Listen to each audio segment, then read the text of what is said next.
Hello, I'm Richard Vobes, the Bald Explorer, out on another exploration. And I'm back in Falmer in, I nearly said Surrey then, East Sussex. It's definitely in East Sussex. And I'm by the pond just opposite St. Lawrence Church. And I'm joined once again by the lovely Mike Dixon. Hello, Mike. Hello, Richard. Last time we saw you, you had some very interesting goggles on your face, and it looked like you were talking to trees, but you were actually peering at the lichen. That's it. And you have today your very lovely little dog, Bella. Hello, Bella. She's having a sniff of the microphone there.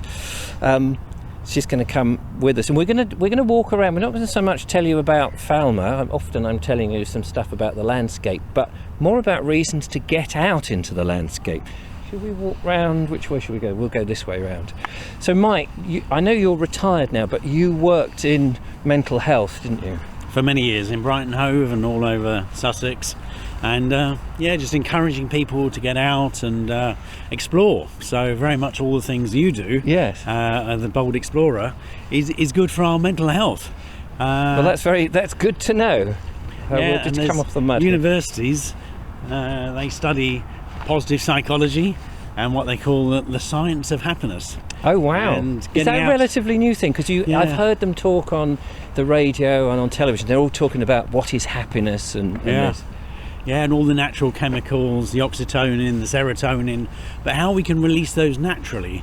Because most antidepressants are releasing serotonin into our blood, but as a drug, as a medicine. Yes. But you can release these things by coming out and being with people and doing new things, something you've not done before. Right. And all these things actually release these biochemicals.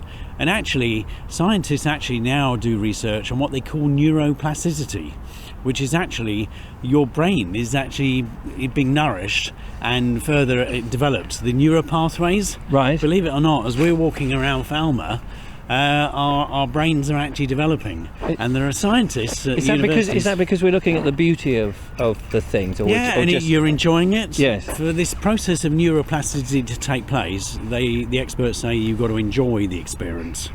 And it's got to be something you do regularly. Right. So going out, so your brain with all your daily blogs and films. Yes. It's keeping you mentally healthy. Oh, good. And that's important for all of us, young and old, to get out and explore. So we'll carry on walking as we go around this rather picturesque village, circumnavigating the pond, which is to our right. You can't see that.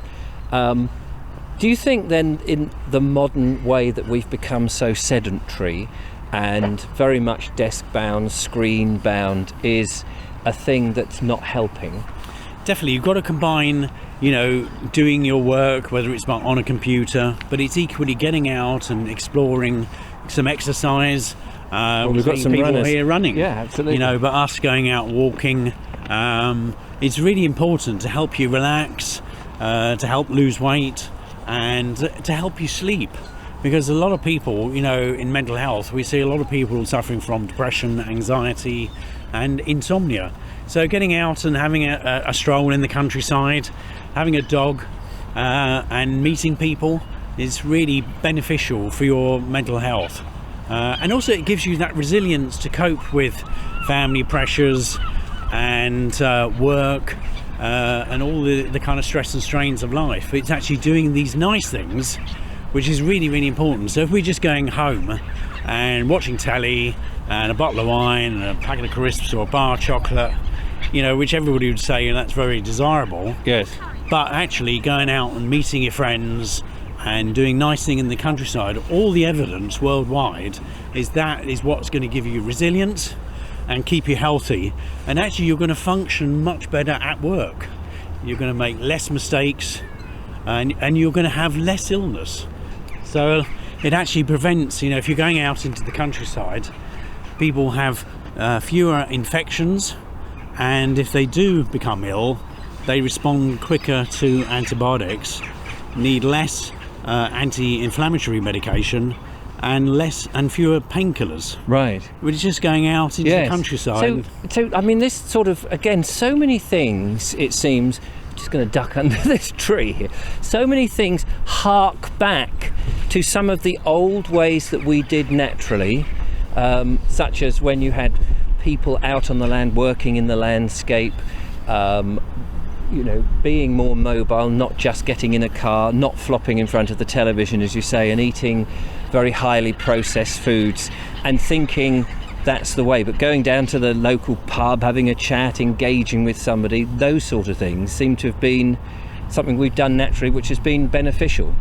Yeah, and like here at Falmer, out in the community, you'd have had community shops. As you say, people would go to the pub. There would be kind of clubs, women's institute, church groups. There would be the choir, bell ringers, all this kind of thing. And people would be, and a community like this would literally have hundreds, if not thousands, of people living together. Yes. And then coping with difficult times. With bereavements and with unemployment and childbirth and all these issues, people had the support. And they would share that in a way that people do, we'll carry on if that's okay. People do share all these things, but they share them on social media, but you're not there. When you share something, even if you've got a problem and you might laugh and you joke and that releases those chemicals in you because you're with somebody, and you might share online something that's amusing, but you're not having that moment of laughter and the adrenaline going and the endorphins working. Yeah. And that's a sad reality of today, isn't it? It is. And as you just said, laughter. There are people who actually do laughter yoga. Yes. And but it's important to have a laugh and for men and women to get together and talk about their problems and come up with solutions. And also a bit like studying lichen or going out in the countryside. I enjoyed bird watching, and there's lots of people doing bird watching in Sussex. But again, it takes you away from the work and your family and financial pressures. So do you think if we just walk up to the church here, do you think then? It seems to me that in the old days people had a lot of hobbies, whether it be stamp collecting or bird watching or whatever, train spotting or model train making.